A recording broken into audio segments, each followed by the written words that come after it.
వీళ్ళ గురించి మనం తెలుసుకుందాం. ఎందుకంటే ఈ మేడం స్వప్న మేడం ఉంది, వాళ్ళకి సైడ్ నేను చెప్పినట్టు పోవాలి అని.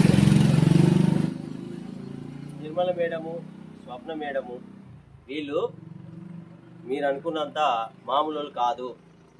కరీంనగర్ కావచ్చు, గోవర్ఖాన్ కావచ్చు, ఎక్కడైనా కూడా మంచి మంచి అవార్డ్స్ అందుకొని చాలా షార్ట్ ఫిల్మ్స్లలో నటించిన సీనియర్ ఆర్టిస్టులు వీళ్ళిద్దరు. ఇప్పుడు ఈ మేడం ఏమంటుందో విందాం మనం. మేడం చెప్పండి, మీ విలువైన సమాచారం మా యూట్యూబ్ ప్రేక్షకులకు ఇవ్వండి. అందరికీ నమస్కారం. నేను యూట్యూబ్లో చేస్తా. కడిగేసి లేదు చెప్పండి. ఏం కాదు మేడం, ఏం కాదు చెప్పు. నమస్కారం, నేను యూట్యూబ్ ఛానల్లో చేస్తా. నా పేరు స్వప్న. Thank you. అయ్యో అంతేనా? అంతే చెప్తాను. సరే, ఇక పోతే నిర్మల మేడం మాట్లాడుతుంది. చెప్పు మేడం మీకోసం. నమస్తే అండి అందరికీ. మాది గోవర్ఖాన్. నా పేరు నిర్మల.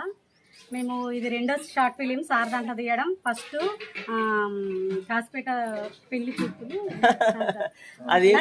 లచ్చిరెడ్డి ప్రేమ కథ సినిమా తీసిన చాలా బాగా ఆదరించారు. లైక్లు వచ్చినాయి, షేర్స్ వచ్చినాయి, సూపర్ గా పోయింది, వ్యూస్ కూడా పోయింది. ఈ సినిమాను కూడా, ఈ షార్ట్ ఫిలిం కూడా ఆదరించి అంతకు మించి మీరు ఆదరించాలని కోరుకుంటున్నాను. ఈ గడప తొక్కను అన్న దాంతో షార్ట్ ఫిలిం తో ముందుకు వస్తున్నారు. మీరు అసలు ఏ విధంగా ఈ షార్ట్ ఫిల్మ్ కు రావాలనుకున్నారు చెప్పండి. అసలు అంటే కాసిపేట స్వామి అనడము వినడమే జరిగింది. కాకపోతే మీరు పిలిచిన వెంటనే నాకు అనిపించింది కదా చెప్పానంటే, ఆ రోజు మాకు షూట్ ఉంది కరీంనగర్ లో.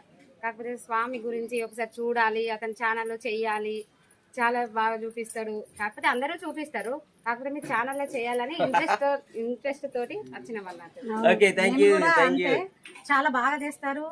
నేనైతే షూటింగ్ విడిచిపెట్టుకొని, ఈ రోజు కూడా షూట్ ఉంది, అది కూడా క్యాన్సిల్ చేసుకొని సార్ కోసం రావడం జరిగింది. చాలా బాగా చూపిస్తాడు, అందరినీ ఫోకస్ చేస్తాడు, అన్ని విధాల పర్ఫెక్ట్. మందమారి వీళ్ళ